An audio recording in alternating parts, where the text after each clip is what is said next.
So, hi dear students, welcome to my YouTube channel Maths by Anubhav sir, and today we are again back with lecture number 7 of our chapter and topic which was going on, that was polynomials.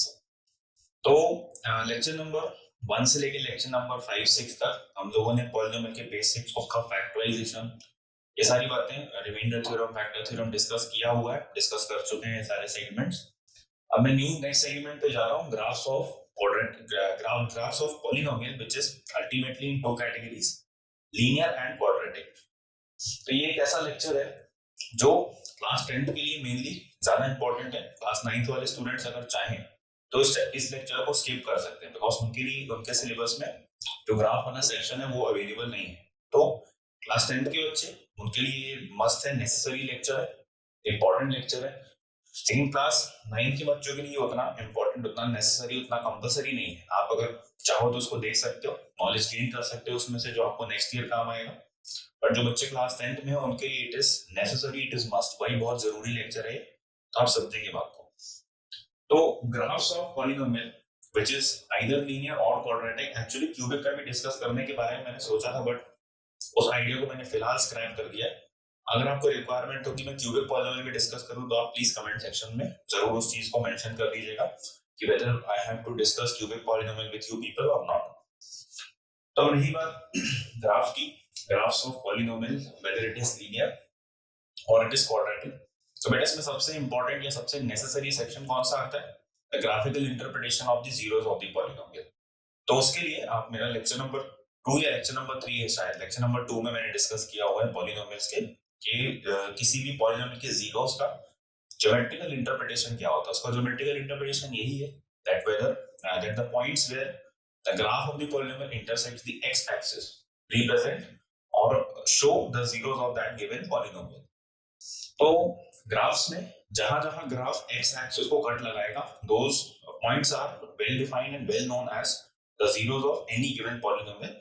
इसको मैंने detail में discuss किया हुआ उस lecture में, इसलिए मैं over the top यहाँ एक ओवरव्यू देके आपको बता रहा हूँ कि जीरोस का आपको यूज करना है तो उसको कैसे इंटरप्रेट करेंगे इन टर्म्स ऑफ ग्राफ। अच्छा, अब बात अगर ग्राफ्स ऑफ पॉलिनोमियल की है तो मैंने सबसे पहला बेसिक नेसेसिटी या प्री रिक्विजिट नॉलेज आपके लिए क्या डिस्कस किया कि भाई आपको ये मालूम होना चाहिए that what is the geometrical interpretation of zeros. तो जीरोस एक नेसेसरी कांसेप्ट बन जाता है in order to draw or to identify any given graph कि भाई ग्राफ कैसा है, जीरोस कितने हैं, क्या है, whatever it is। तो उसके लिए सबसे पहले मैं छोटा सा थ्योरम उठा रहा हूँ, एक छोटा सा टॉपिक है, छोटा सा थ्योरम है which is known as fundamental theorem of algebra। very very very important fundamental theorem of algebra। इसका तो प्रूफ भी है भाई, बहुत जबरदस्त प्रूफ है, बट हमारे सिलेबस में इसका प्रूफ नहीं है। और इसका प्रूफ थोड़ा सा हायर लेवल के कंसेप्ट में, जहाँ रिंग थ्योरी, फील्ड थ्योरी, ये सारी चीजें जब डिस्कस करते हैं, जिसको हम under the category of advanced abstract algebra, ये पूरा का पूरा ब्रांच है मैथमेटिक्स का, उसमें इसका कंप्लीट प्रूफ है कि भाई एक फंडामेंटल थ्योरम ऑफ अलजेब्रा का जो स्टेटमेंट है उसका प्रूफ क्या है, मतलब how do we justify this particular statement. तो पहले तो स्टेटमेंट लिखता हूं मैं यहाँ पे, आप स्टेटमेंट को देखिए, फिर इस स्टेटमेंट का अपन मीनिंग डिस्कस करेंगे। So what is the meaning of this statement? तो statement है भाई ये कि if a polynomial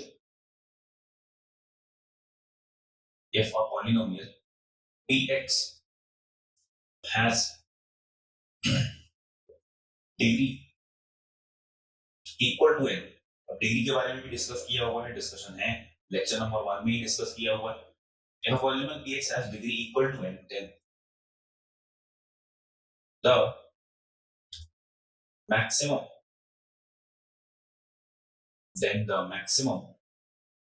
number of zeros of the polynomial px, then the maximum number of zeros of the polynomial px is n। समझेंगे statement का meaning.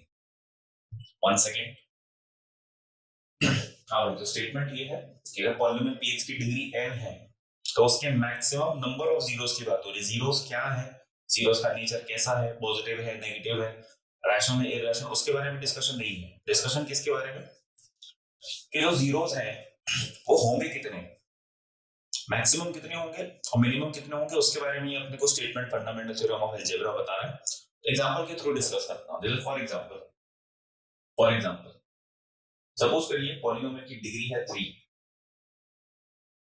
That means it can have no zeros और it can have only one zero और it can have two zero या two zeros और it can have three zeros. लेकिन three zeros से ज्यादा possible नहीं। मैक्सिमम नंबर ऑफ जीरोस कितने होंगे? 3 होंगे। 3 से ज्यादा जीरोस इसके पॉसिबल, लेकिन मिनिमम कहां तक जा सकता है? 0 तक। मतलब सपोज करो कि किसी पॉलिनोमियल का डिग्री 3 है तो उसका हो सकता है एक जीरो मिले, हो सकता है दो जीरोस मिले, हो सकता है तीन जीरोस मिले, या ये भी हो सकता है कि जीरो मिले ही ना। तो ये एक स्टेटमेंट ध्यान रखना। अच्छा, एक और एग्जांपल दे। सपोज करो the degree of a certain polynomial is 4. That means it can have no zero, or it can have one zero, or it can have two zeros, or it can have three zeros, and finally it can have four zeros. मतलब starting तो zero से होगी, भाई एक भी zero नहीं मिल रहा है, या हो सकता है एक मिल जाए या फिर दो मिल जाए, फिर तीन। ये कब तक जाएगा? जब तक आप डिग्री तक अचीव ना कर पाओ। अच्छा, इसका मतलब ये है कि एक पॉलिनोमियल का एक ही कंडीशन बनेगा भाई। मतलब ऐसा नहीं कि एक पॉलिनोमियल के दो जीरोस मिल गए फिर तीन जीरोस मिल गए। नो, किसी गिवन पॉलिनोमियल की अगर डिग्री 4 है तो या तो उसका कोई जीरो नहीं मिलेगा, या फिर ओनली वन जीरो, और ओनली टू जीरोस, और only three zeros, and last but not the least all four zeros. ये बात अपने को ध्यान रखना है। तो मेनली मैंने यहाँ पर हेडिंग दी है लीनियर एंड क्वाड्रेटिक। तो लीनियर के बारे में डिस्कस करते हैं। भाई लीनियर की डिग्री कितनी होती है? The degree of linear polynomial is 1। तो लीनियर के लिए दो चॉइसेस बनेंगी। क्या? Either it can have no zeros और it can have only one zero. ये जो लीनियर पॉलिनोमियल है उसके लिए यही एक सिचुएशन, यही एक केस बनता है। अच्छा, दूसरा, अगर आप क्वाड्रेटिक की बात करो तो क्वाड्रेटिक की डिग्री होती है 2। That means either it can have no zeros और it can have one zero और it can have two zeros. Zero, zero and zeros. तो ये मैंने आपको क्यों बताया? ताकि जब अपन ग्राफ डिस्कस करें तो जिसके कोई भी जीरो नहीं मिल रहा है, ये अंडरस्टूड होना चाहिए कि उस केस में ग्राफ एक्स एक्सिस को इंटरसेक्ट करेगा ही नहीं। Why? Because zeros were those points where the graph of the polynomial was intersecting the x-axis. So if there are no zeros, तो definitely जो polynomial का graph होगा वो x-axis को intersect नहीं करेगा. Number one. Number two, if there is only one zero, that means there will be only one point of intersection between the graph and the x-axis. यही मैंने आपको ज्योमेट्रिकल इंटरप्रिटेशन में explain किया हुआ है कि ग्राफ जितने पॉइंट्स पर एक्स एक्सिस को काटेगा उतने पॉइंट पर या उस पॉइंट पर जीरो मिलेगा। If there is only one zero, that means the graph will intersect the x axis at one point. अच्छा, अगर दो जीरोस आएंगे तो इसमें तो दो जीरोस आएंगे नहीं लीनियर वाले में, जो क्वाड्रेटिक है उसी में दो जीरोस मिलेंगे आपको। तो जो दो जीरोस मिलेंगे उसके लिए अपन कंडीशन क्या बनाएंगे? That if there are two zeros of the quadratic polynomial, then definitely the graph of the quadratic polynomial will intersect the x-axis at two distinct या different points. तो ये मतलब एक ओवरव्यू लिया है मैंने आपको आपके सामने। तो भाई ग्राफ्स में जो ग्राफ बनेंगे वो x-axis के साथ क्या रिलेशन रहेगा उनका। अब बाकी आगे की बात मैं डायरेक्टली ग्राफ में करूं तो ज्यादा बेटर रहेगा। तो हम शुरुआत करते हैं किसकी? Linear polynomial. Linear polynomial. तो पहली बात तो ये कि लीनियर पॉलिनोमियल के बारे में डिस्कशन हो रहा है तो either we can have no zeros or we can have one zero. अच्छा, इसका मीनिंग क्या हो गया? नो जीरो का मीनिंग क्या हो गया? कि no point of intersection, no point of intersection between graph and X axis. भाई लॉजिक तो यही बोलेगा that if there are no zeros of the given linear polynomial, then definitely there is no point of intersection between the graph and the x-axis. Same will apply for cubic, quadratic, biquadratic, quintic and so on so forth. अगर कोई भी zero नहीं मिल रहा है तो x-axis के साथ graph का इंटरसेक्शन नहीं होने वाला। अब बात करते हैं वन जीरो की। तो वन जीरो में क्या होगा? There will be one point of intersection between graph and x-axis। तो ये तो बेसिक हो गया। अब डिस्कस करते हैं कि भाई ये पॉसिबल कैसे है, मतलब ग्राफ किस तरीके से बनेगा। तो आप लॉजिकली सोचेंगे। पहली बात, जो लीनियर वर्ड है अगर आप इसको ध्यान से फोकस करोगे तो बेटा लिखा हुआ है लाइन, उसके बाद ए आर। लाइन मतलब जो ग्राफ का जो शेप रहेगा, graph shape, that will be a straight line. पहली बात तो ये देखो, धीरे धीरे पॉइंट्स ऐड होते जा रहे हैं। सबसे पहले क्या ऐड हुआ था कि कितने जीरोस होंगे, जीरोस की कितनी पॉसिबिलिटी है, वो फंडामेंटल थ्योरम ऑफ अलजेब्रा ने बताया, नंबर 1। नंबर 2, तब जीरोस डिसाइड हो जाएंगे कि भाई there is only one zero या देयर इज नो जीरो, या quadratically there are two and so on so forth many cases. तो जितने भी जीरो बनेंगे तो कंफर्मेशन मिलेगी कि भाई एक्स एक्सिस पर ग्राफ कितने बार इंटरसेक्शन करेगा, how many times the given graph will intersect the x axis. ये डिस्कस हो गया था। अब उसके बाद जब शेप की बात है तो थर्ड, जब आप ग्राफ बनाओगे तो ग्राफ का डेफिनेटली शेप तो रहेगी। तो लीनियर पॉलिनोमियल के केस में, in the case of linear polynomial, as we can see that the word itself is saying that line is written over there. तो लाइन का मीनिंग क्या, कि graph will be a straight line. ये आपको समझ में आना चाहिए, ग्राफ किस फॉर्म में रहेगा, स्ट्रेट लाइन के फॉर्म में रहेगा। तो चलो ये वाला केस डिस्कस करते हैं कि graph of linear polynomial, graph of linear polynomial with no zeros, बहुत ध्यान से समझेंगे क्योंकि मैं इसमें छोटी छोटी टेक्निकल बातें आपको बताते जाऊंगा, एक्सप्लेन करते जाऊंगा, जो आपको बुक्स में कंपाइल्ड फॉर्म में कहीं भी नहीं मिलेगी, इस बात की गारंटी मेरी।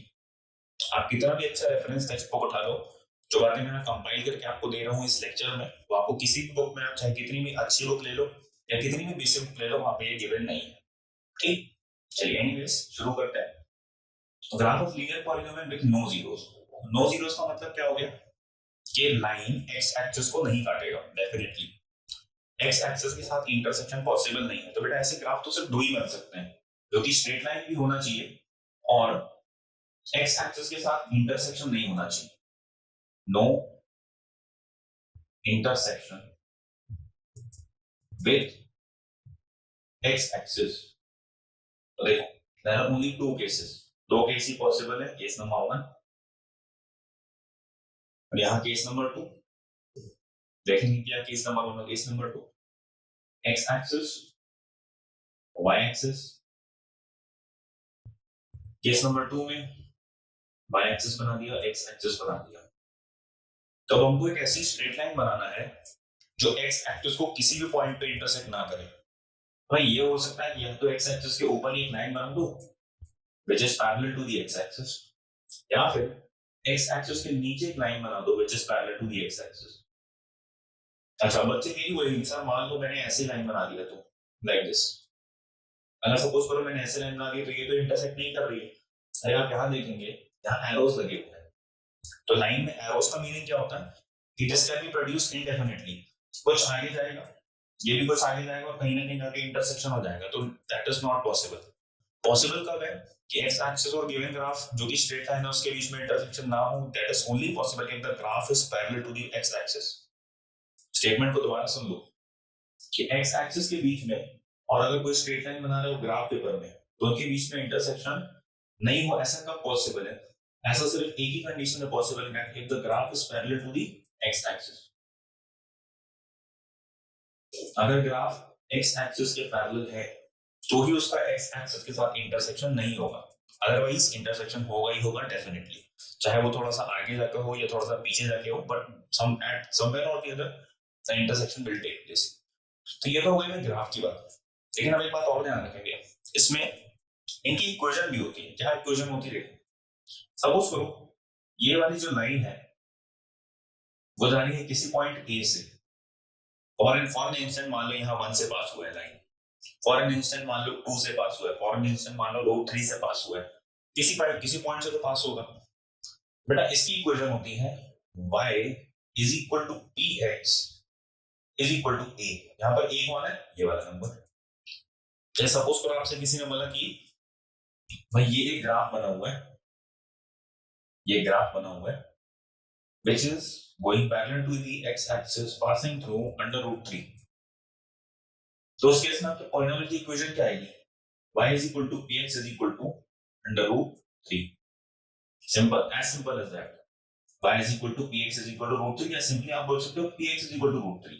y ना भी लिखो तो भी चलेगा। y का इस्तेमाल क्यों कर रहा हूँ? क्योंकि कोऑर्डिनेट सिस्टम में x और y दोनों होते हैं, दैट्स व्हाई। अच्छा, इसमें भाई यहाँ पे कोई भी नंबर होगा वो नेगेटिव होगा और अज्यूम कर लेते हैं -a, तो इसके लिए इक्वेशन क्या बनेगी? इसके लिए equation will be y is equal to -a. जैसे for example x axis y axis भाई ये पास हुआ है -2 से फॉर एन इंस्टेंट, तो y is equal to px is equal to -2 या फिर y is equal to -2 या फिर px is equal to -2, आप जिस तरीके से लिखना चाहें लिख सकते हैं। इसकी इक्वेशन बताने का रीजन क्या है, सुनेंगे ध्यान से। जो पॉलिनोमियल है वो एक कांस्टेंट के बराबर है। देखो जो पॉलिनोमियल है वो एक कांस्टेंट, √3 कांस्टेंट है कि नहीं? It is a constant number. y is equal to -2 ये भी कांस्टेंट नंबर है कि नहीं? px is equal to -2 ये भी कांस्टेंट नंबर है कि नहीं? तो जब भी पॉलिनोमियल किसी कांस्टेंट के इक्वल है उसको क्या बोलते हैं? Constant polynomial. That means linear polynomial के केस में when there are no zeros, जब यहाँ पे कोई भी जीरो नहीं मिल रहा है तो बेटा वो ग्राफ किसका होता है? वो ग्राफ होता है constant polynomial. For the case of linear polynomial, if the graph is parallel to the x-axis or if there are no zeros of the linear polynomial, then definitely वो किस में कन्वर्ट हो जाएगा? वो कन्वर्ट हो जाएगा कांस्टेंट पॉलिनोमियल। तो ये पूरी की पूरी जो कहानी है वो किसकी है? कांस्टेंट पॉलिनोमियल की, या फिर graph of the linear polynomial with no zeros, यहाँ पर कोई भी जीरो आपको नहीं मिल रहा है। अच्छा, अब कोई भी जीरो नहीं मिल रहा तो एक्स एक्सिस को इंटरसेक्ट नहीं किया, और अगर जीरोस मिला तो एक्स एक्सिस को इंटरसेक्ट करेगा। कितने पॉइंट पे करेगा? एक ही पॉइंट पे, क्योंकि लीनियर की मैक्सिमम पावर कितनी है? 1। लीनियर की डिग्री कितनी है? 1। और अगर लीनियर की डिग्री 1 है तो मैक्सिमम नंबर ऑफ जीरोस कितने होंगे? 1। तो केस नंबर 2 पे डिस्कशन कर रहे हैं। मैं कॉलम नंबर 1 मिटा रहा हूं, देखो आप ध्यान से। केस नंबर 2 में, केस नंबर 2 थोड़ा सा कंपैरेटिवली मुझे लगता है कि इजी है, लेकिन इसमें वैरायटी बहुत हो सकती है ना। सुनेंगे ध्यान से कैसे, क्या क्या सीन है। यहाँ हेडिंग आएगी ग्राफ ऑफ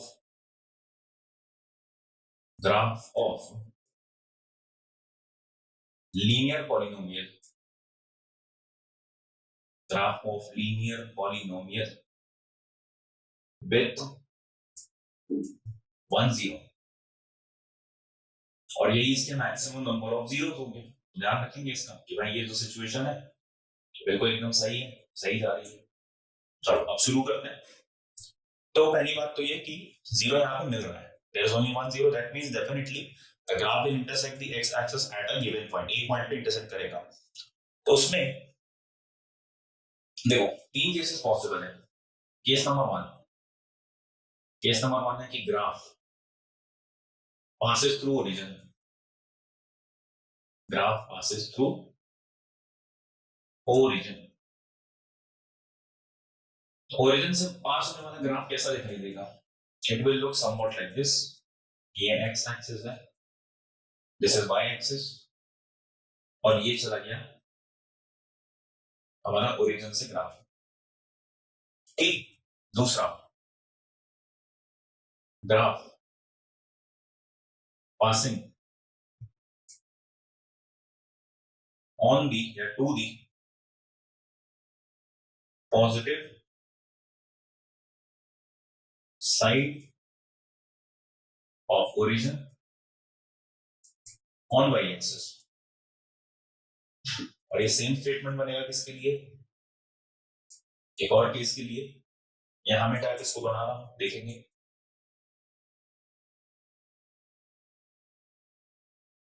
यहां पर इसको ड्रॉ करूंगा मैं मिटा के, देखेंगे।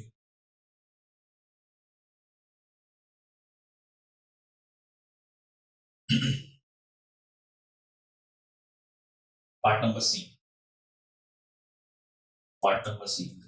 Graph passing through negative side of origin, negative side of origin on Y axis. अच्छा, इन शॉर्ट बेटा इस स्टेटमेंट को आप ऐसे ही बोल सकते हो कि भाई बिलो दी ओरिजिन से कहीं से पास हो रहा है, below the origin on Y axis. आप इसमें क्या बोल देंगे, above the origin on Y axis, above the origin on Y axis. चलो आप सुनेंगे ध्यान से, है ना। तो graph which was passing through origin, भाई ओरिजिन से पास होने वाला ग्राफ ऐसा बनेगा। अच्छा, तो ओरिजिन के ऊपर से जा रहा है on the Y axis, that means अपने को ओरिजिन के ऊपर बनाना है इसका ग्राफ। ओरिजिन के ऊपर मान लो यहां कहीं से पास हो रहा है लाइक दिस, ऐसे, ठीक है। अच्छा, एक तरीका इसका ये भी बन सकता है, ध्यान रखेंगे।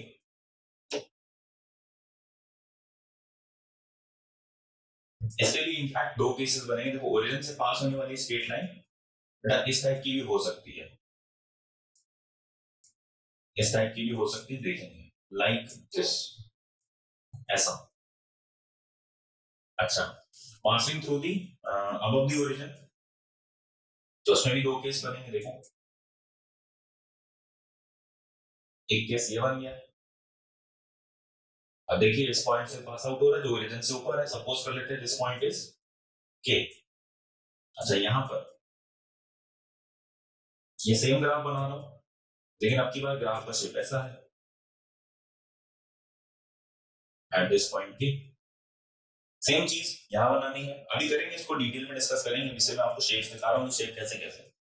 Graph passing through the negative side of the origin, that is below the origin in terms of Y axis. तो ओरिजिन के नीचे से पास करना है, ओरिजिन के नीचे ये पॉइंट ले लिया, यहां से लाइन ऐसे पास हो गई। अब एक और केस,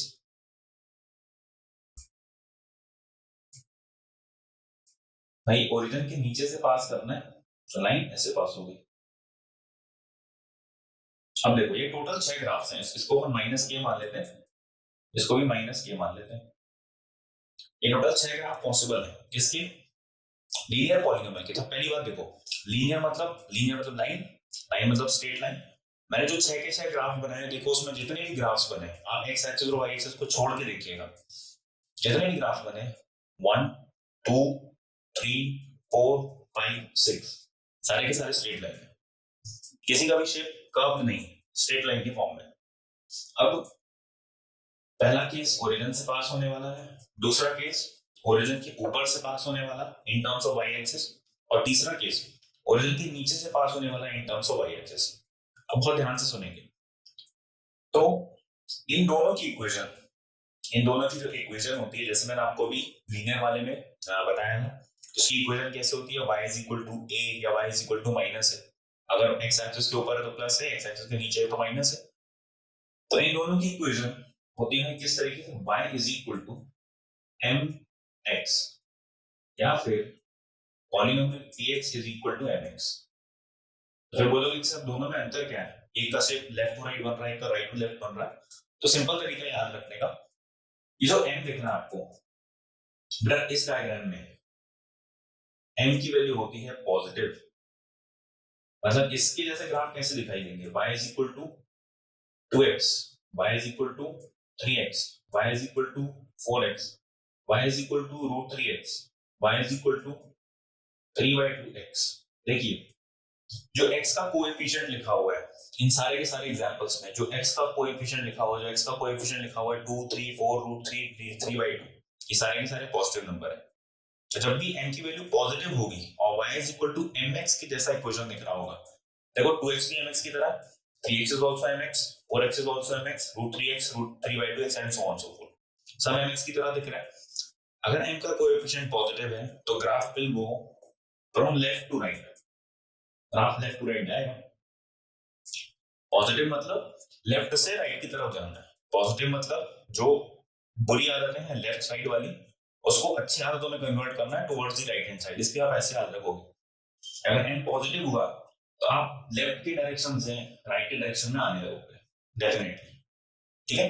इस तरीके से भी आप याद रख सकते हैं, this will be an aid to memory कि अगर एम का वैल्यू पॉजिटिव है तो जो ग्राफ बनेगा वो कैसा बनेगा, from the left hand side to the right hand side, लेकिन कहां से पास होगा, ओरिजिन से।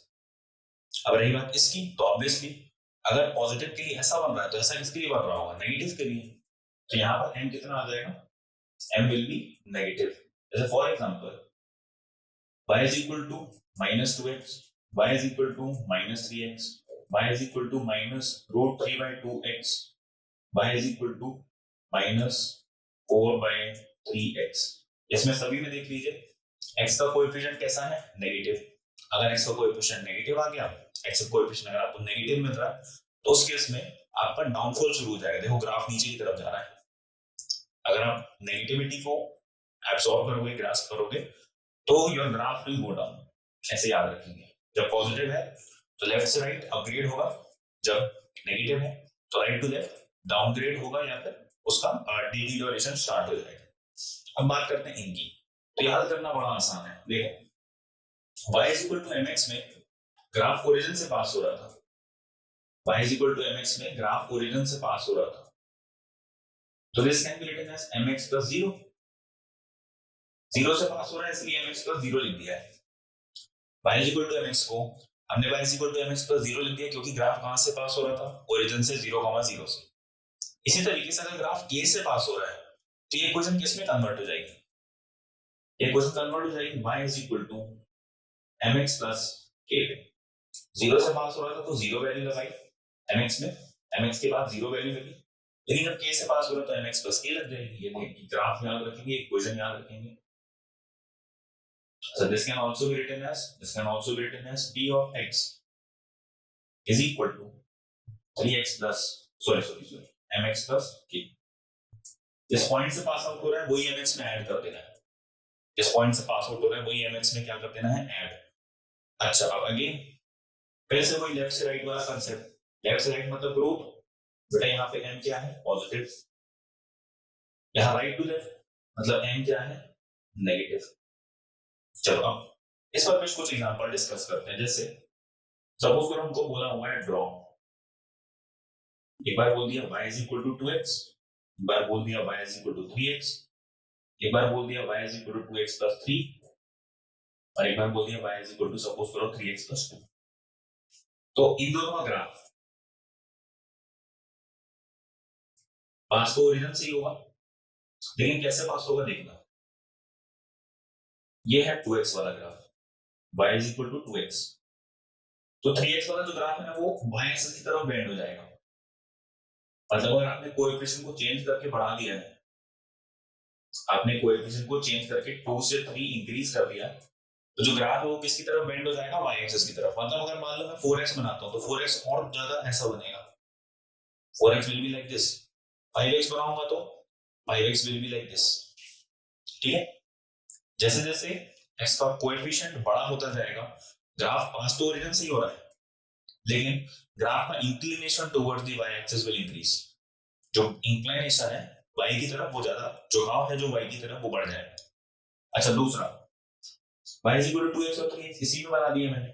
अब इनको बनाना है तो करेंगे क्या भाई, y is equal to 2x वाला जो ग्राफ दिख रहा है आपको, y is equal to 2x वाला ग्राफ, इसी को शिफ्ट कर दो कहां पे, 3 पे। ये 0 यहाँ कहीं 1 2 3 मिल जाएगा, ये बना दो y is equal to 2x वाला ग्राफ। अभी भाई y is equal to 2x वाले ग्राफ को ही शिफ्ट कर देना कहां पर, 3 पर। ये जो ओरिजिन वाला पॉइंट है इसको यहाँ 3 पर शिफ्ट कर देंगे, तो ये किसका बन गया, 2x plus 3 का। अच्छा, यहाँ बनाना है 3x plus 2, तो 2 से पास होगा कौन सा वाला ग्राफ, ये वाला ग्राफ। नहीं और ऐसा बनेगा, इंक्लिनेशन ऐसी हो जाएगी like this, y is equal to 3x plus 2। थोड़ा सा ट्रिकी है बट ज्यादा डिफिकल्ट नहीं है। y is equal to mx वाला ग्राफ जब भी, जैसे y is equal to 2x 3x, तो वो पास होगा किससे, ओरिजिन से। लेकिन जैसे जैसे कोएफिशिएंट बड़ा होते जाएगा उसका inclination towards the x axis बढ़ेगा। देन सेकेंडली 2x plus 3 में मतलब 2x y is equal to 2x बनाओगे और उसको शिफ्ट कर दोगे कहां, एट पॉइंट 3, उठा के 3 पे शिफ्ट कर दिया। मान लो किसी ने बोला 2x plus 4 बनाना है, तो ये ग्राफ और ऊपर चले जाएगा, 4 पे चला जाएगा। किसी ने बोला 2x plus 1 बनाना है, तो ग्राफ नीचे आ जाएगा 1 पे, and so on so fourth. इस तरीके से इनको ड्रॉ करना है। तो ये दो केसेस हो गए। अब केस नंबर 3 में आप समझ गए होंगे कि इक्वेशन क्या आएगी, y is equal to mx minus k जिस पॉइंट से पास आउट हो रहा है उसी को लगा लेना है। भाई यहाँ ओरिजिन से पास हो रहा था तो 0, यहाँ पॉजिटिव के से पास हो रहा था तो के, यहाँ माइनस के से पास हो रहा है तो mx माइनस के। इसमें अगेन देखो अपग्रेडेशन है तो m की वैल्यू डेफिनेटली क्या होगी, पॉजिटिव। इसमें m की वैल्यू क्या होगी, नेगेटिव। चलो कुछ ग्राफ और बनाते हैं इन्हीं की हेल्प से, इन्हीं के बेसिस पर। आप एक बार पूरा गो थ्रू कर लीजिए, चाहते हैं तो स्क्रीनशॉट ले लीजिए इस कंप्लीट डिस्क्रिप्शन का। अब अपन और ग्राफ बनाते हैं इसी टाइप के, फिर क्वाड्रेटिक पे मूव करेंगे। क्वाड्रेटिक में डिस्कशन थोड़ा सा और लेंथी है, देखें।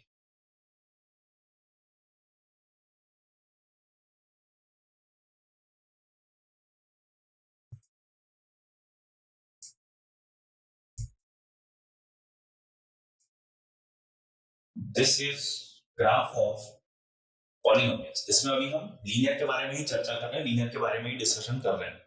काफी हायर लेवल पे लेके गया हूं मैं, थोड़ा चीजों को थोड़ा सा ध्यान रखेंगे, ठीक है। चलो क्वेश्चन बोल रहा है अपने से कि स्केच या ड्रॉ, जो भी आप कहना चाहो। पार्ट नंबर 1, एक ही ग्राफ बनाना है, y is equal to x, y is equal to 2x, y is equal to 4x, और सपोज कर लो y is equal to 3/2x। ये तीनों चीज, ये चारों चीजें बनानी है एक ही ग्राफ में। तो y is equal to x के बारे में मैं आपको बता देता हूं पहले से ही, बेटा ये ओरिजिन से तो पास हो गई होगा क्योंकि y is equal to mx है, m का वैल्यू 1 हो गया इसमें। लेकिन y is equal to x के केस में यहाँ पर 45 बनेगा और यहाँ भी कितना बनेगा, 45 एंगल। एंगल की बात अगर होगी तो y is equal to x में this will B 45 degree and ये भी कितना हो जाएगा, 45 डिग्री। अब इसी ग्राफ में तीन ग्राफ और बनाने, y is equal to 2x, 4x and 3/2x। तो इसके बारे में तो बाद में बात करेंगे, ये दोनों बनाते हैं फटाफट। 2x ओरिजिन से ही पास होगा, देखें y एक्सिस की तरफ बेंड हो जाएगा, y एक्सिस की तरफ बेंड हो गया। y is equal to 4x की बात करोगे तो वो और ज्यादा बेंड हो जाएगा इसकी तरफ, y एक्सिस की तरफ और ज्यादा बेंड हो गया, y is equal to 4x। अब 3/2x की बात करते हैं तो बहुत ध्यान से सोचेंगे। 3/2 को अगर नंबर लाइन पे देखने की कोशिश करें तो 1 और 2 के बीच में होगा, क्योंकि 3/2 की वैल्यू कितनी होती है, 1.5। The value of 3/2 is how much, 1.5। 1.5 है मतलब इन दोनों के बीच से पास आउट होगा, तो इसका ग्राफ कैसा बनेगा, इसका ग्राफ बेटा ऐसा बनेगा, यहां से the graph of y is equal to 3/2x, that will be like this, और 2x और 1x के बीच में से पास आउट होगा like this. I hope so कि ये क्लियर है। ओरिजिन से पास होने वाला graph y is equal to mx type के सारे के सारे, लेकिन जैसे जैसे m की वैल्यू बढ़ाते जाओगे it will bend towards the y axis, y axis की तरफ बेंड होता जाएगा। चलो एक और क्वेश्चन करते हैं, case number B. y is equal to 2x plus 3, y is equal to, चलो y is equal to 2x भी लेते हैं इसी में, y is equal to 2x plus 4। अब इस केस को भी कंसीडर कर रहा हूं, 2x minus 5, y is equal to 2x minus 4। 1 2 3 4 5 graph बनाने हैं एक ही उसमें। देखो एक ही में बनाने से क्या होता है ना, कंपैरिजन हमारे पास इजी हो जाता है कि भाई कंपेयर कैसे करना है।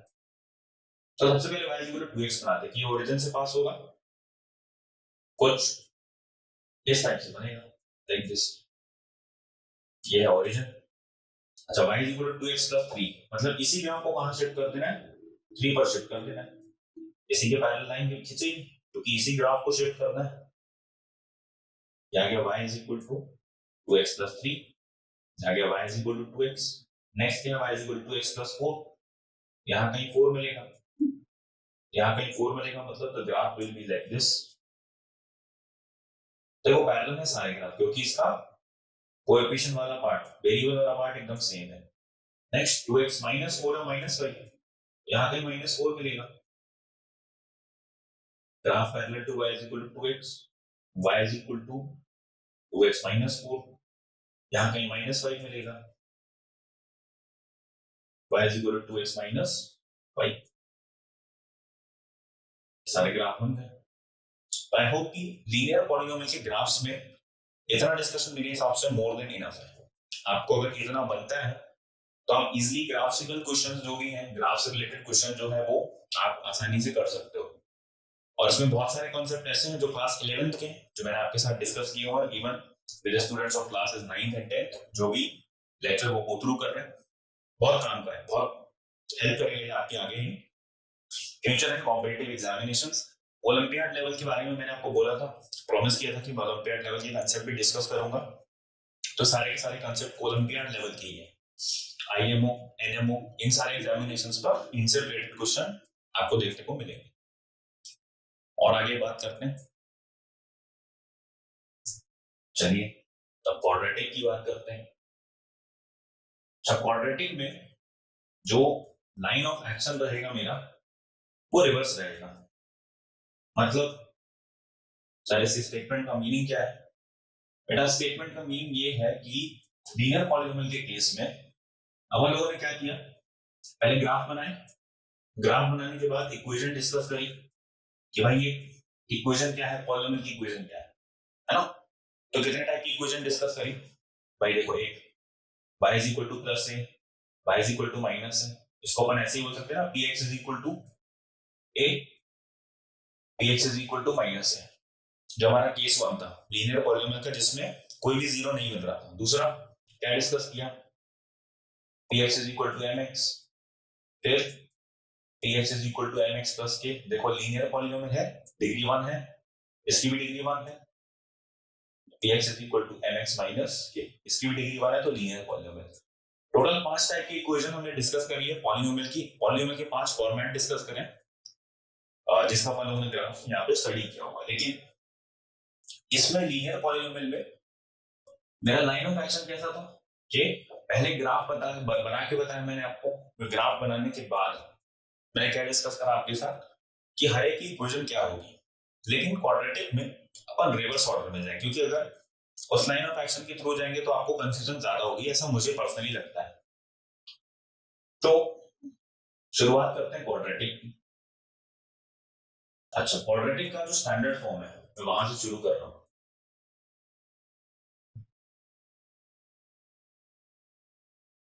Standard form of quadratic polynomial y is equal to px is equal to ax square plus bx plus c।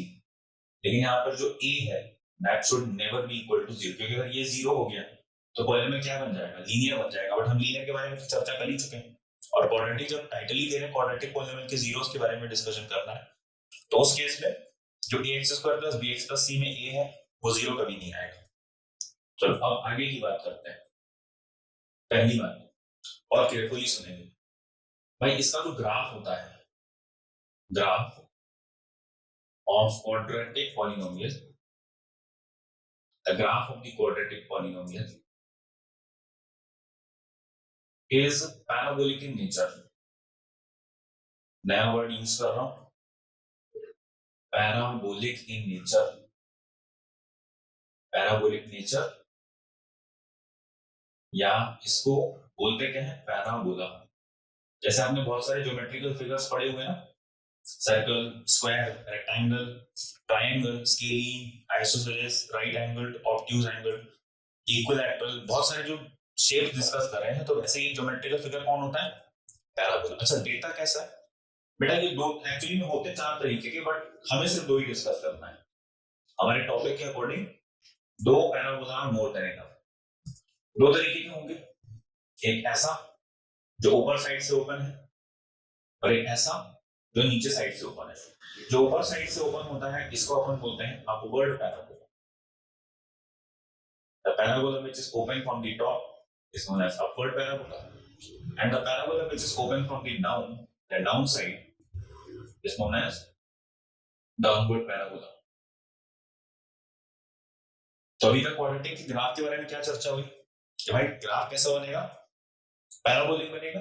Parabolic मतलब पैराबोला शेप का ग्राफ होगा। पैराबोला कैसे दिखता है, या तो यू की तरह जो नीचे की तरफ बेंड है, ऊपर से ओपन है, that will be upward parabola, ये बना हुआ है। या फिर it is like this. Like this मतलब नीचे की तरफ ओपन है तो that will be downward parabola, like this. ये 2 तरीके के ग्राफ बनेंगे, लेकिन 2 तरीके में बहुत सारी कंडीशन है। बहुत ध्यान से सुनना आप जरा, क्या कंडीशन है। जैसे आपके पास ये पॉलिनोमियल दे दिया आपको, 3x² + bx + c। For example मैं 3 एग्जांपल लेता हूं यहाँ। एक एग्जांपल ले लिया x² + 7x + 12। एक एग्जांपल लेते हैं p of x = x² + 2x + 1। और एक और एग्जांपल ले रहा हूं px = x² + 1। ये 3 एग्जांपल ले रहा हूं, बेसिक है ना। अच्छा, मैं आपको बता देता हूं, आप 2 मिनट के लिए, जब मैं ये कंप्लीट कर दूं ये वाला डिस्क्रिप्शन, तो 2 मिनट के लिए वीडियो को पॉज करेंगे और मैनुअली सॉल्व करके देखेंगे कि whether the given numbers are the zeros of the polynomial or not। यहाँ पे 2 वैल्यूज लिख रहा हूँ, एक -3 -4। अच्छा, यहाँ पे एक ही वैल्यू लिख रहा हूँ, कितनी, -1। और यहाँ पे x, यहाँ पर x की वैल्यू नहीं आ पाएगी, ठीक है, नो वैल्यूज। तो 2 मिनट के लिए वीडियो पॉज कीजिए। पॉज करने के बाद इनको इसमें रख के देखो, एक एक करके, चाहे जीरो में कन्वर्ट कर रहा है, that I am asking whether these numbers are zero of this polynomial or not, this number is zero of this polynomial or not। इसको करके देखिए। तो जब आप कर लेंगे, या आपने अगर कर लिया होगा, तो आप देख रहे होगे कि these two numbers are zero of this polynomial, this number is the zero of this polynomial। लेकिन इसमें आपको जीरोस नहीं मिलेंगे। मैं आपको ये छोटा सा टास्क और दे रहा हूँ कि इनके अलावा क्या कोई और नंबर ऐसा है जिसको आप x के प्लेस पे लगा के पॉलिनोमियल को जीरो में कन्वर्ट कर दो, तो आंसर आएगा नो। भाई इनके केस में ये दोनों नंबर से जीरोस मिलेंगे, इसके केस में सिर्फ ये इकलौता -1 ही जीरो मिलेगा। इसके अलावा कोई भी नंबर यहाँ पे रिप्लेस करके देख लो x के प्लेस में, आपको कभी भी रिजल्ट जीरो नहीं मिलेगा। एंड इसमें तो आप कोई भी वैल्यू रख लो, any value, take any value, ये कभी जीरो नहीं बनेगा। तो 3 केस बताने का रीजन क्या था, पॉलिनोमियल की डिग्री कितनी है, पॉलिनोमियल की डिग्री कितनी है, डिग्री है 2। तो 2 डिग्री होने का मतलब देयर आर नो जीरोस, ये वाला केस कोई जीरो नहीं मिल रहा है। देयर इज 1 जीरो, मतलब ये वाला केस 1 जीरो मिल रहा है। या फिर 2 जीरोस, मतलब ये वाला केस, यहाँ पे 2 जीरोस मिलेंगे आपको। अब यहाँ प्रॉब्लम ये है कि सपोज करो मुझे किसी ने रैंडमली पॉलिनोमियल लिख के दे दिया 3x² - 4x - 1। अब पूछ रहा है वो कि भाई इसके जीरोस कितने हैं कितने नहीं है, तो आप कैसे डिफाइन करोगे, कैसे डिसाइड करोगे विदाउट इवैल्यूएटिंग। क्योंकि देखो, जहां इवैल्यूएशन पॉसिबल है वहां तो 2 जीरोस मिल सकते हैं, 1 जीरोस मिल सकते हैं। लेकिन अगर ये वाला केस हुआ तो आप सर पीट पे बैठ जाओगे, बट आपका जीरो निकलेगा नहीं। तो आप आंसर फिर श्योरिटी के साथ कैसे बोलोगे कि the zeros are not existing, क्योंकि आपको फील लगेगा ना यार शायद निकल सकता है। तो उसके लिए एक तरीका है, एक ट्रिक है छोटी सी, मैं बताता हूँ आपको क्या। देखो, अभी ग्राफ शुरू करने के पहले जो मेरा टारगेट है, मेरा टास्क है, वो क्या है, आपको ये एक्सप्लेन करना कि गिवन पॉलिनोमियल को देख के आप कैसे बताओगे that whether it is having 1 zero, no zeros और 2 जीरोस। तो उसके लिए सिंपल सी बात है, सिंपल सा लॉजिक है भाई, px = ax² + bx + c। इससे रिलेटेड क्वांटिटी निकालते हैं जिसको हम बोलते हैं डिस्क्रिमिनेंट। क्या बोलते हैं इसको, डिस्क्रिमिनेंट, कैपिटल डी। डिफाइन कैसे होता है, डिफाइन होता है b² - 4ac करके, कैपिटल D = b² - 4ac। अच्छा, इसको निकालने के बाद कहां से निकलेगा, देखो यहाँ से a का वैल्यू 1, b का वैल्यू 7, c का वैल्यू 12। इसके लिए a का वैल्यू 1, b का वैल्यू 2, c का वैल्यू अगेन 1। लास्ट वाले के लिए a का वैल्यू 1, x वाला टर्म नहीं है तो b 0 हो जाएगा, और लास्ट c का वैल्यू कितना हो जाएगा 1। सिंपल कंपैरिजन करके a b c निकाल लेंगे। अच्छा, आप देखेंगे डिस्क्रिमिनेंट निकालने के बाद करना क्या है। तो डिस्क्रिमिनेंट निकालने के बाद आप देखोगे कि यहाँ तो d पॉजिटिव आ रहा होगा, ग्रेटर देन 0, या तो d = आ रहा होगा, या फिर d आ रहा होगा लेस देन 0। भाई तीनों में से कोई भी एक कंडीशन सही होगी। आप d निकालोगे तो d अल्टीमेटली रियल नंबर होगा, और अगर रियल नंबर होगा तो भाई लॉ ऑफ ट्राइकोटोमी कि अगर कोई भी रियल नंबर है तो या तो वो 0 से बड़ा होगा, या तो वो 0 के इक्वल होगा, या तो वो 0 से छोटा होगा। That d is either greater than 0 और इज इक्वल टू 0 और लेस देन 0। तो उसके अकॉर्डिंग अगर हम बात करें तो अगर पॉजिटिव आया तो उस केस में zeros are 2 in number, 2 zeros मिलेंगे आपको। अगर पॉजिटिव आ गया तो मैं इसमें वेरीफाई भी करा दूंगा, अभी देखना है सी में यही पे। अगर इज इक्वल टू 0 आया तो देयर इज ओनली 1 0, और डी लेस देन 0 वाले केस में क्या होगा, देयर आर नो जीरोस, कोई जीरोस नहीं है। तो डी कैलकुलेट करते हैं इसके लिए। अच्छा, इसके लिए ए का वैल्यू कितना, 1 हो गया। देखो ए का वैल्यू 1, बी का वैल्यू 7, और सी का वैल्यू कितना, सी का वैल्यू 12। निकालते हैं B square minus 4ac, B square minus 4ac, 7 square minus 4 into 1 into 12, 7 7 is 49, 4 12 is 48 is equal to 1। देखो डी का वैल्यू 1 आया और 1 ग्रेटर देन 0 है। भाई डी का वैल्यू मैंने बी स्क्वायर माइनस 4ac करके निकाला, वो 1 आया, 1 इज ग्रेटर देन 0। तो अगर 1 ग्रेटर देन 0 है तो उस केस में कितने जीरोस मिलेंगे, 2 जीरोस मिलेंगे। ये बताएं कि D greater than 0 then zeros are 2 in number, तो देखो 2 जीरोस मिल रहा है। इसके अलावा कोई नया जीरो नहीं मिलेगा, लेकिन मैक्सिमम 2 जीरोस मिल रहा है। अच्छा, इस केस में देखो ए का वैल्यू 1, ए का वैल्यू 1, बी का वैल्यू 2, सी का value 1, A is equal to 1, B is equal to 1, C is equal to 1, C sorry B का वैल्यू 2 है। निकालते हैं B square minus 4ac, B square minus 4ac, 2 square minus 4 into 1 into 1, 2 का square 4 हो गया, 4 minus 4 कितना आ गया, 0। तो अगर d is equal to 0, d निकाला 0 आ गया, तो कितने जीरो होंगे इसके जीरो होंगे सिर्फ एक ही जीरो मिल रहा है, इसके अलावा कोई दूसरा जीरो मिल नहीं रहा है। इस केस में देख लो भाई, तो इस केस में a का वैल्यू 1 दिख रहा है, a is equal to 1, b वाला टर्म ही नहीं है, x वाला टर्म नहीं है, तो b का वैल्यू कितना हो गया, 0। The value of c is equal to how much, the value of c is equal to 1। Calculate करेंगे b square minus 4ac, 0 square minus 4 into 1 into 1, देख लो 0 माइनस 4 मिल गया, नहीं नेगेटिव मिल गया। तो डी निकालना है, और डी निकाल के पता कर लेना कि जीरोस कितने होंगे कितने नहीं होंगे।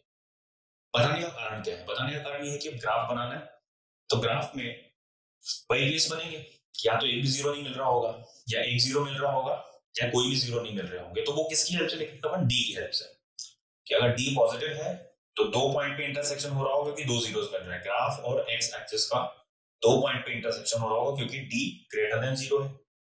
दूसरा, अगर d इज इक्वल टू 0 है मतलब ग्राफ का और x एक्सिस का एक ही पॉइंट पे इंटरसेक्शन होगा। एंड लास्ट, अगर d लेस देन 0 है, d नेगेटिव है, तो उस केस में ग्राफ का और x एक्सिस का एक भी पॉइंट पे इंटरसेक्शन नहीं होगा। ये अपने को ध्यान रखना है। अब बनाते हैं ग्राफ। तो ग्राफ में टोटल 6 केसेस बनेंगे। देखो कैसे। पहली बात, px is equal to ax square plus bx plus c। Graph कैसा बनेगा, पैराबोलिक ग्राफ बनेगा। तो पैराबोलिक में 2 केस बनेंगे। अगर a की वैल्यू ग्रेटर देन 0 है, अब मैं d पे नहीं बात कर रहा हूं, मैं a पे बात कर रहा हूं। अगर a की वैल्यू ग्रेटर देन 0 है तो ग्राफ कैसा बनेगा, upward parabola, graph will be upward parabola. अगर a की वैल्यू नेगेटिव है तो graph will B downward parabola. सबसे पहली बात तो ये है। हमको इन दोनों कंसेप्ट को मिक्स करना है, इसको और ये डी वाले को। तो सबसे पहले ऐसे सपोज करो, इस एग्जांपल की बात करूं, यहाँ a का वैल्यू 1 है, 1 है मतलब 1 इज पॉजिटिव, तो अपवर्ड पैराबोला बनेगा इसका ग्राफ। लेकिन अगर सपोज करो किसी ने आपको दे दिया होता -3x square plus 4x minus 1, तो इसका ग्राफ कैसा बनता, डाउनवर्ड पैराबोला। अब केस 1 डिस्कस कर रहा हूं और ध्यान से देखेंगे। केस नंबर 1, केस नंबर 1 में ले लिया हमने a ग्रेटर देन 0, मतलब ग्राफ कैसा बनेगा, अपवर्ड पैराबोला बनेगा इस शेप का, ये वाले शेप का। और दूसरा अपन ने क्या ले लिया, d also greater than 0, d also greater than 0। तो उस केस में ग्राफ का शेप अपवर्ड पैराबोला, और d ग्रेटर देन 0 मतलब कितने जीरोस मिलेंगे, 2 जीरोस मिलेंगे।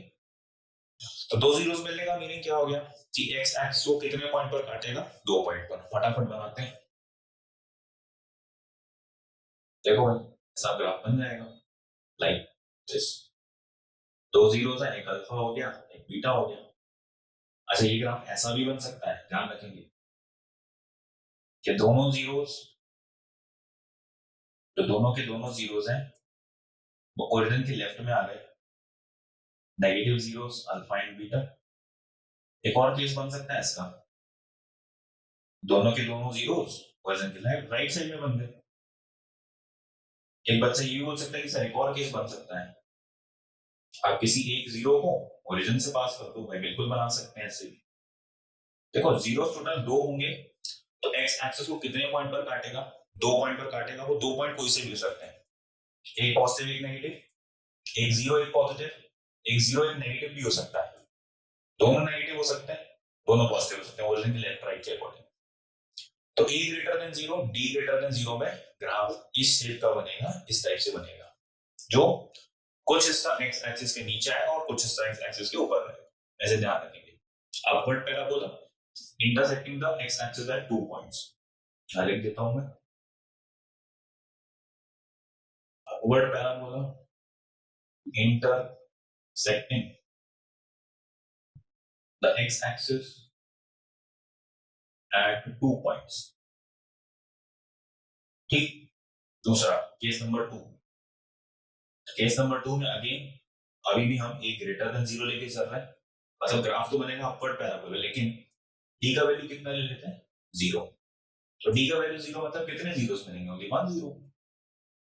तो 1 जीरो के केस में अपने को ग्राफ बनाना है अपवर्ड पैराबोला, जो एक्स एक्सिस को टच करके निकल जाए बस। ये मान लो ऐसे निकल गया, alpha is equal to beta. इस ग्राफ को बोलते हैं टचिंग ग्राफ, जो सिर्फ एक्स एक्सिस को टच करके निकल जाए। तो यहां पर क्या इसका इंफरेंस क्या निकलेगा, upward parabola just touching the graph. देख लीजिए, सिंस ए ग्रेटर देन जीरो चल रहा है तो दोनों में अपवर्ड पैराबोला बनाया, अगर ए लेस देन जीरो तो राउंडर बनता वो भी बनाएंगे। तो ए ग्रेटर देन जीरो का एक केस और बच रहा है, एक बार गो थ्रू कर लीजिए पूरे को। आई होप कि गो थ्रू कर लिया होगा, स्क्रीनशॉट लेना चाहते तो वो भी ले लीजिए, मैं आगे बढ़ता हूँ, फिर बाकी केसेस भी कंप्लीट करता हूँ फटाफट। लेक्चर शायद थोड़ा सा लेंदी हो गया ये वाला, बट थोड़ा सा बचा है, फटाफट कंप्लीट करते हैं। अब ए ग्रेटर देन जीरो, सॉरी ए लेस, हाँ ए ग्रेटर देन जीरो के ही केस में डी लेस देन जीरो की बात करनी है। तो part number 3, case number 3, A greater than zero but D is less than zero. इस केस में देयर आर नो जीरोस, कोई भी जीरो नहीं मिल रहा। तो कोई भी जीरो नहीं मिलने का मतलब क्या है कि ग्राफ एक्स एक्सिस को काटेगा ही नहीं, टच भी नहीं करेगा, लाइक दिस। इसको बोलते हैं no cut, no touch on the x-axis, on the x-axis। a greater than zero है तो अपवर्ड शेप बना, यू का शेप जो ऊपर की तरफ से खुला है, लेकिन नो जीरो से मतलब एक्स एक्सिस पर आपको आना ही नहीं है, ना टच करना है ना कट करना है, तो ये बन गया ग्राफ। अब केस नंबर 2 बना लेते हैं, मतलब एक्चुअली केस नंबर 4 बोलेंगे। तो केस नंबर 4 क्या आएगा, a less than zero but d greater than zero. तो a लेस देन जीरो मतलब ग्राफ कैसा बन जाएगा, डाउनवर्ड पैराबोला। लेकिन d ग्रेटर देन जीरो का मीनिंग क्या है कि दो जीरोस मिलेंगे यहाँ पे, मैं लिख देता हूँ दो जीरोस। तो ग्राफ कैसा बनेगा, ग्राफ बनेगा downward parabola like this, alpha beta. और करके ऐसा भी बना सकते हैं कि एक ओरिजिन से निकल जाए और एक यहां आ जाए। एक ऐसा भी बन सकता है केस दोनों नेगेटिव आ जाए, alpha beta. Last but not the least एक केस और बना ही देता हूं, लाइक दिस, ये अल्फा और ये बीटा, दोनों पॉजिटिव। लेकिन हाँ, कट कितने पॉइंट्स पर कटेगा, करेगा 2 पॉइंट्स पर। इसका इन्फरेंस क्या लिखेंगे, downward parabola, downward parabola intersecting the x-axis at 2 points. अब केस नंबर 5 और केस नंबर 6 फटाफट डिस्कस करते हैं, लेक्चर कंप्लीट करते हैं। केस नंबर 5 में a लेस देन 0 लेकिन d इज इक्वल टू 0, मतलब कोई भी जीरोस नहीं, इसमें नो जीरोस है ना। नो जीरोस होने का मतलब है भाई के सॉरी नो जीरोस नहीं, 1 0 सॉरी 1 0 आएगा यहाँ पे। तो 1 0 होने का मतलब है ये सिर्फ एक्स एक्सिस को ऐसे टच कर देगा, लेफ्ट में भी टच कर सकता है, राइट में भी टच कर सकता है, whatever it is, alpha is equal to beta. इसको बोलेंगे touching graph on X axis. X axis को एक पॉइंट पर इंटरसेक्ट कर रहा है, टच कर रहा है। एंड लास्ट केस में and a less than 0 d less than 0, यहां नो जीरोस है। बेटा नो जीरोस का मतलब जो ग्राफ है वो कंप्लीटली एक्स एक्सिस के नीचे ही रहेगा, ऊपर नहीं आएगा।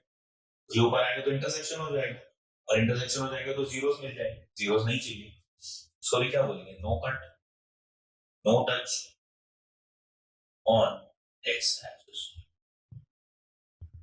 तो ये टोटल 6 केसेस पॉसिबल है। केस नंबर 1 2 3 4 5 6 सारे के सारे केसेस बोर्ड पे बने हुए हैं, आप देख सकते हैं। कमेंट सेक्शन में कोई भी डाउट हो तो पूछ सकते हैं, और बाकी मैंने आपको अपना व्हाट्सएप नंबर भी दे देता हूँ 9340944221, ईमेल भी देता हूँ 2619anubhav@gmail.com। अब आपको अगर कोई भी क्वेरी हो कमेंट सेक्शन में भी बता सकते हैं, पर्सनली मैसेज भी कर सकते हैं, ईमेल भी कर सकते हैं। मैं अपनी 100% कोशिश करूंगा कि मैं आपके मैसेजेस एंड डाउट्स का रिप्लाई करने का एंड क्वेरीज को सॉल्व करने की पूरी कोशिश करूं। तो भाई आज का लेक्चर यहाँ पर अपन कंप्लीट करते हैं। थोड़ा सा लेंदी हो गया है बट चलेगा, इट इज वर्थ इट। सारे के सारे ग्राफ्स यहाँ पे कंप्लीट हो गए। Last but not the least मैं फिर रिपीट कर रहा हूँ, क्लास 10th के लिए it is very very important, क्योंकि अभी जो एग्जाम पैटर्न है जिसमें केस बेस्ड प्रॉब्लम्स आ रहे हैं उसमें ये आपको काफी हेल्प करेगा। इससे रिलेटेड प्रॉब्लम्स भी आए हुए हैं, मैं आगे के लेक्चर्स में ऐसे कोई प्रॉब्लम डिस्कस करूंगा भी आपके साथ। एंड क्लास 9 के बच्चों के लिए टेस्ट फाइन, अगर आप देख लोगे तो भी नेक्स्ट ईयर आपको काम ही आना है, बट अगर नहीं भी देखोगे तो भी you are at zero loss. लेकिन क्लास 10th वालों के लिए it is very very important. आज का लेक्चर मैं यहाँ वाइंड अप कर रहा हूँ। अब अगले लेक्चर में नेक्स्ट टॉपिक लेकर आएंगे, मे बी आइडेंटिटीज करेंगे या फिर आगे का सेक्शन जो है फैक्टराइजेशन का ही जो आगे का पार्ट है वो सब अपन डिस्कस। तो आज के लिए इतना ही, सब तक के लिए सी या टेक केयर, बाय बाय।